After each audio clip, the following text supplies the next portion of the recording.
जय शारदे माँ। आप सभी पर माँ सरस्वती की कृपा सर्वदा बनी रहे। दोस्तों, बसंत पंचमी पर आप किस तरीके से माँ सरस्वती की साधना कर सकते हैं, चलिए आज के इस वीडियो में हम आपको बताते हैं कि बसंत पंचमी पर ऐसे करें माँ सरस्वती की साधना। दोस्तों, वीडियो शुरू करने से पहले मैं आप सभी से जानना चाहती हूँ, क्या आप मेरे चैनल पर नए हैं?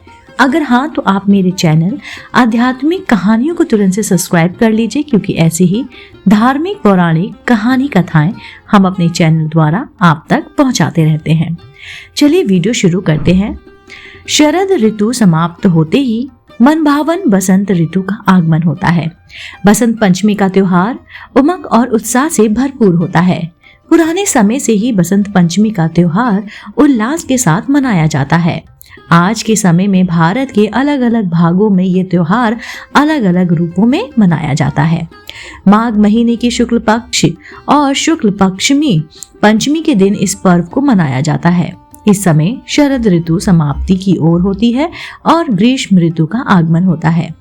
इन दोनों ऋतु के मिलने में प्रकृति का रूप सौंदर्य खिल उठता है। खेतों में फसलें पकने लगती हैं, चारों तरफ सरसों के फूल खिल जाते हैं।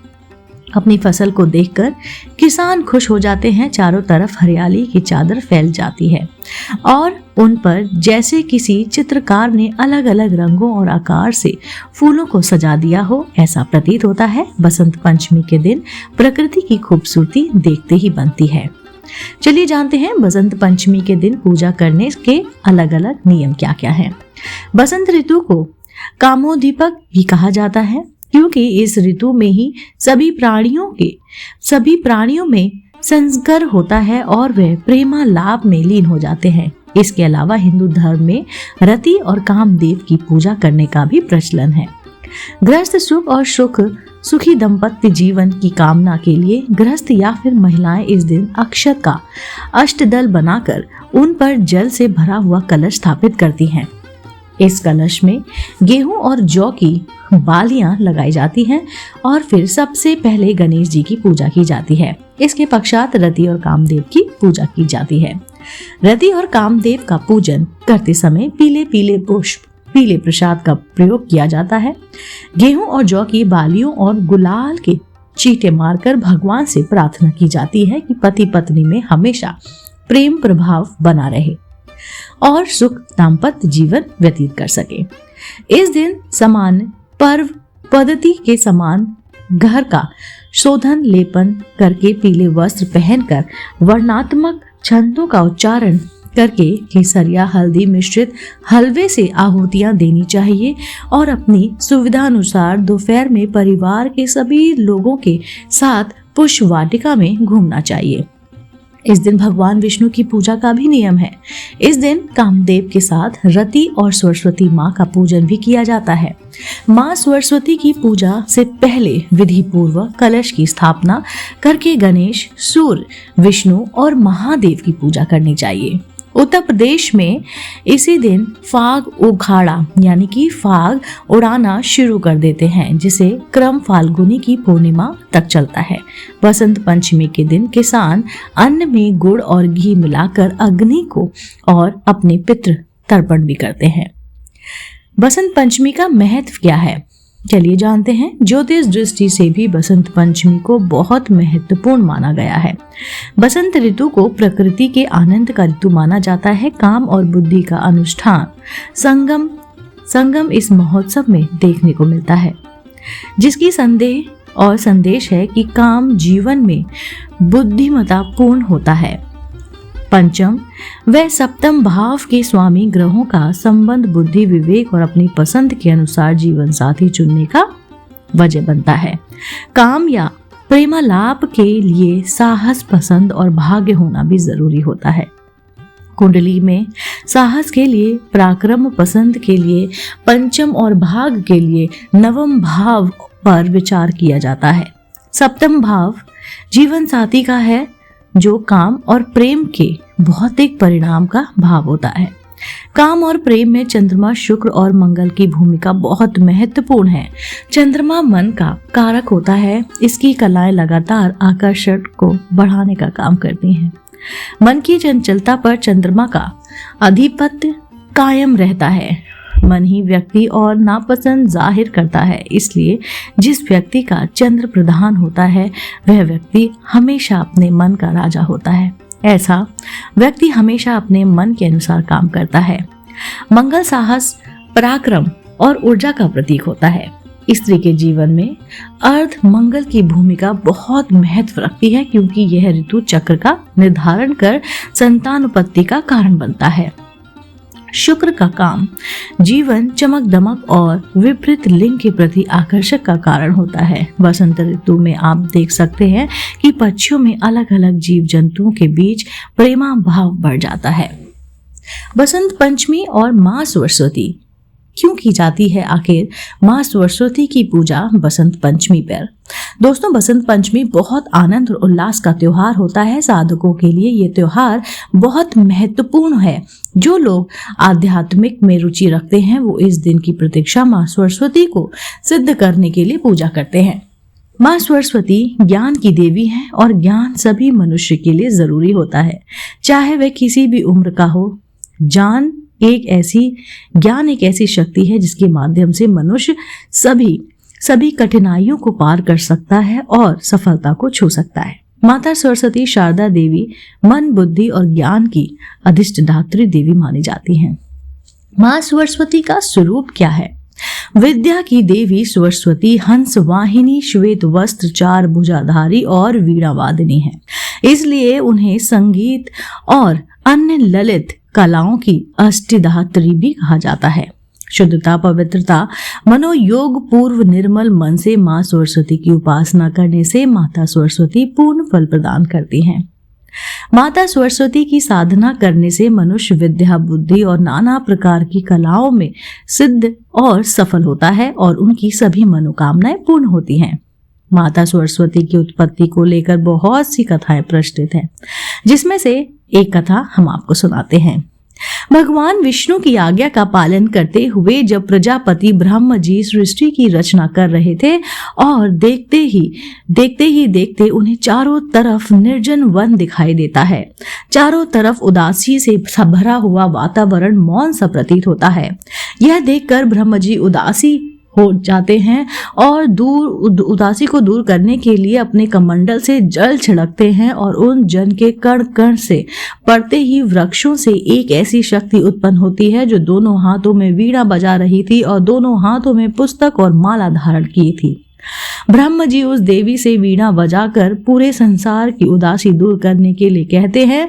तब उस देवी ने वीणा बजाकर सभी जीवों को वाणी प्रदान की, इसलिए उस देवी को सरस्वती कहा गया है। यह देवी विद्या बुद्धि प्रदान करने वाली है, इसलिए सभी घरों में माता सरस्वती की पूजा की जाती है। कुछ अन्य कथाएं इस प्रकार हैं कि सृष्टिकर्ता ईश्वर की इच्छा से आघा शक्ति ने अपने आप को 5 भागों में विभाजित कर लिया था। राधा, पद्मा, सावित्री, दुर्गा और सरस्वती, ये सभी देवियां भगवान श्री कृष्ण के अलग अलग अंगों से प्रकट हुई थीं। श्री कृष्ण के कंठ से उत्पन्न होने वाली देवी का नाम सरस्वती हुआ। श्रीमद् देवी भागवत और श्री दुर्गा सप्तशी में भी अध्यात्म शक्ति अपने आप को 3 भागों में विभाजित करने की कला मिलती है। आदि शक्ति के तीनों रूप महाकाली, महालक्ष्मी और महासरस्वती के नाम से विख्यात है। भगवती सरस्वती सत्व गुण संपन्न है। इसके बहुत सारे नाम हैं, जिनमें वाक्वाणी, गिरा भाषा, शारदा, वागेश्वरी, ब्राह्मी, सोमलता, बागदेवी और बाघ देवता आदि ज्यादा प्रसिद्ध हैं। बसंत पंचमी के दिन हमें किस प्रकार से मां सरस्वती की साधना करनी चाहिए, चलिए जानते हैं। बसंत पंचमी के दिन सुबह सूर्योदय के साथ उठकर स्नान और दैनिक क्रिया से निवृत्त होकर पीले वस्त्र पहने अब घर के किसी स्वच्छ स्थान पर अपनी पूजा स्थान में अपने परिवार के साथ बैठ जाएं। सबसे पहले माता सरस्वती के चित्र की स्थापना करें। अब एक थाली में अष्टगंध से सरस्वती यंत्र बनाएं। आप सरस्वती यंत्र बनाने के लिए चांदी की शलाका का इस्तेमाल कर सकते हैं। अगर आपके पास चांदी की शलाका नहीं है तो आप तांबे की शलाका का प्रयोग भी कर सकते हैं। अब थाली में बनाए गए सरस्वती यंत्र पर धारण करने वाला सरस्वती यंत्र रखें। आप जितने लोगों के लिए इस्तेमाल कर रहे हैं उतने ही सरस्वती यंत्र थाली में स्थापित करें। सभी यंत्रों पर अष्टगंध का तिलक लगाएं और पीले फूल चढ़ाएं। अब सामने अगरबत्ती, धूप और दीपक जलाएं। दूध का प्रसाद अर्पित करें और 108 बार सरस्वती मंत्र का जाप करें। जितने लोगों के लिए प्रयोग कर रहे हैं सभी को इस मंत्र का 108 बार जाप करना चाहिए। ओम सरस्वती नमः। अब सरस्वती माता के चित्र सरस्वती यंत्र की संक्षिप्त पूजा करके पीले फूल चढ़ाएं। बच्चों को अष्टगंध से तिलक कर पीले फूल की माला पहना दें। अब सिद्ध सरस्वती यंत्र को सभी लोग अपने गले में धारण करें।